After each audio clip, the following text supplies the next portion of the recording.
Sebagai salah satu publik figur yang selalu disorot, pejabat negara biasanya identik dengan penampilan mahal, menjaga wibawa, dan membawa asisten atau pengawal jika kemana-mana. Begitu juga dengan perkataan dan tingkah laku mereka yang biasanya sudah ditata sedemikian rupa. Namun ternyata ada beberapa pejabat Indonesia yang berani berpenampilan nyentrik, baik dari sisi penampilan, sikap, maupun perkataan. Walau mereka tampak berbeda dengan pejabat kebanyakan, tetapi para pejabat negara berikut ini tetap menunjukkan kinerja yang bagus dan berprestasi. Berikut 7 pejabat negara yang nyentrik versi On The Spot.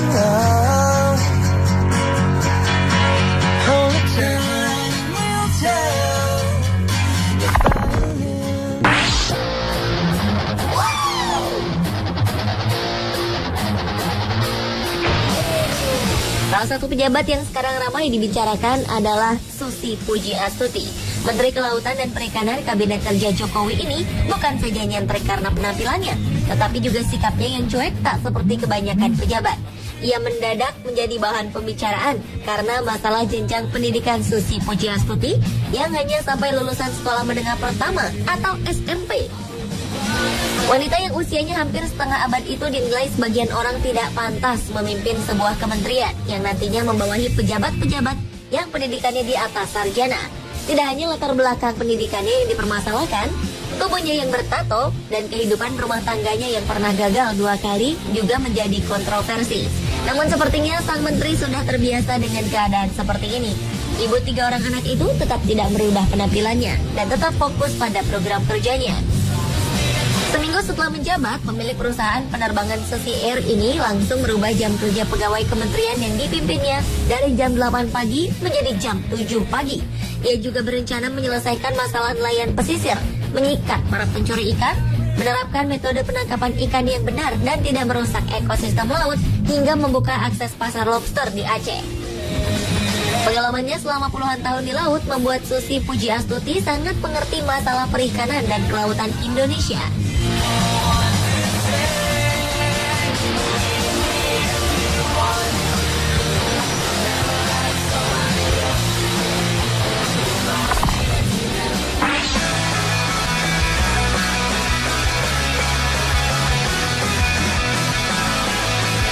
Gelar Presiden Nyentrik pertama kali ditujukan pada Kiai Haji Abdurrahman Wahid atau yang akrab kita sebut Gus Dur. Tindakan dan perkataannya sering menuai kontroversi dari berbagai pihak. Walau sesungguhnya apa yang dikatakan Presiden keempat Indonesia itu adalah hal yang benar. Salah satu yang paling fenomenal adalah ketika Gus Dur keluar dari istana untuk menyapa para pendukungnya dengan mengenakan pakaian tidur dan celana pendek. Sungguh hal yang tidak pernah dilakukan Presiden Indonesia sebelumnya, atau bahkan sangat jarang dilakukan presiden manapun di dunia. Padahal ketika itu banyak yang mendesak agar presiden yang terkenal dengan kalimatnya "gitu aja kok repot, sebaiknya mundur". Tapi bagi Gus Dur, menyapa dengan penampilan seperti itu menunjukkan bahwa istana presiden adalah istana rakyat. Gus Dur juga kerap mengeluarkan pernyataan-pernyataan nyeleneh, terutama untuk menangkis atau menyerang kalangan legislatif yang berseberangan dengan pendapatnya. Ia pernah mengatakan bahwa DPR seperti taman kanak-kanak dan berisi orang yang gak karu-karuan. Dan satu hal yang luar biasa yang Gus Dur pernah lakukan adalah memberlakukan Imlek sebagai hari libur. Ia juga berani tinggal di Istana Merdeka, tempat yang sebelumnya tidak pernah ditinggali Presiden Soeharto atau B.J. Habibie karena terkenal berhantu.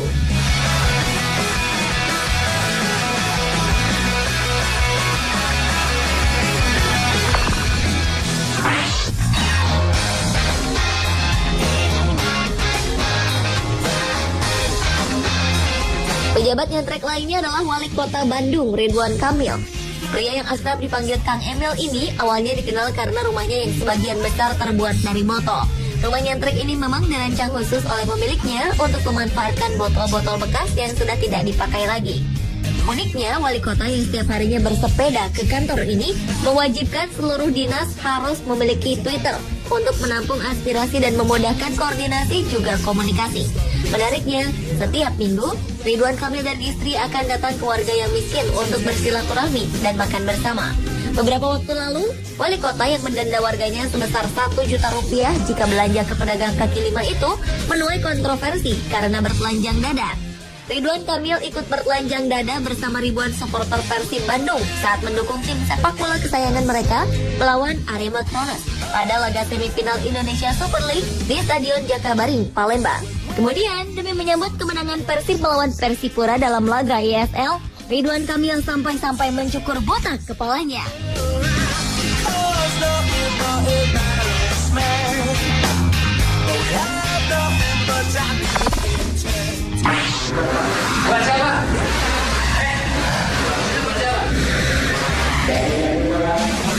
Jika publik mengenal Ahok, sang gubernur DKI suka mengamuk saat melihat ketidakdisiplinan bawahannya, sebenarnya Jawa Tengah juga punya sosok serupa. Dialah Ganjar Pranowo, sang gubernur. Pada Pilpres 2014, pejabat daerah yang terkenal dekat dengan rakyatnya ini pernah menjadi tukang cukur dadakan saat hasil quick count beberapa lembaga survei menunjukkan keunggulan pasangan Jokowi JK. Tak lama berselang, dalam sebuah video tantangan milik Ganjar Pranowo, orang nomor 1 di Jawa Tengah itu juga tak segan-segan berjoget dangdut, seakan-akan tak peduli akan jabatannya yang pada umumnya identik dengan sikap kaku demi menjaga wibawa. Sementara itu di kesempatan lain, tepatnya pada sebuah acara pesta rakyat, sang gubernur yang terkenal suka belusukan itu juga tampak asyik ikut serta bermain futsal dengan memakai sarung.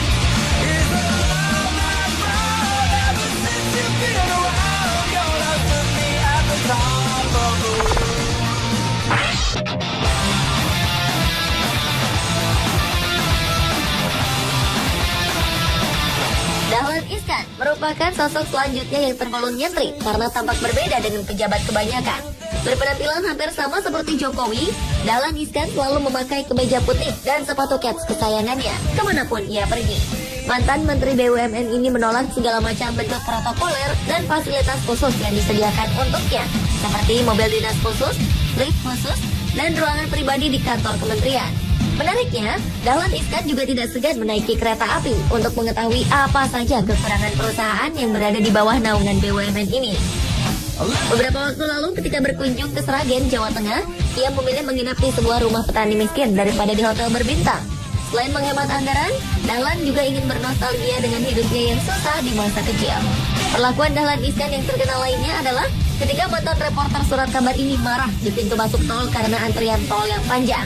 Sejak itu, Dahlan pun gencar menggalakkan sistem pembayaran elektronik untuk jalan tol, sehingga pengguna jalan tol tidak perlu repot mengantri.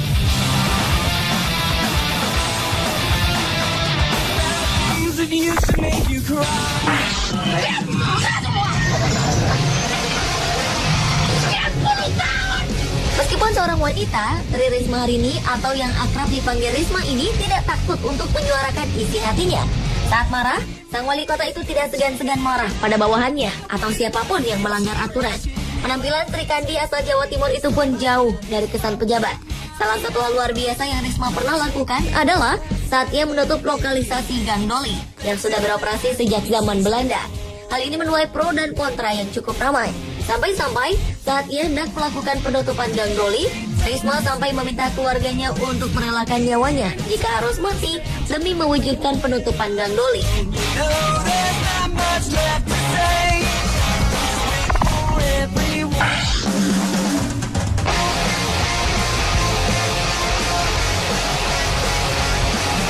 Pada masa pemerintahan Presiden SBY, ada seorang wakil menteri yang penampilannya sangat mencolok. Dialah almarhum Wijayono Partowidodo.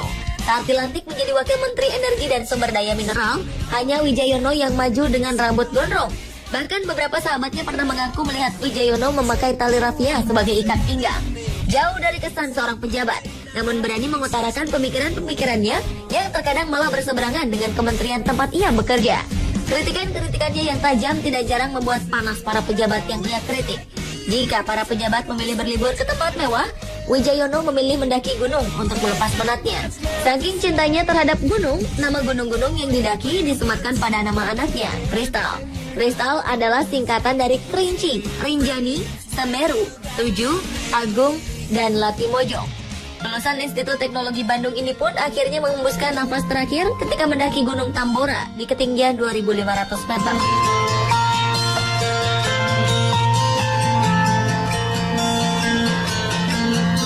Pemirsa, itulah 7 pejabat negara yang nyentrik. Tidak perlu penampilan mewah atau menjaga pencitraan untuk menarik simpati masyarakat. Mereka hanya mengerjakan tugas dengan sepenuh hati dan tulus melayani rakyat.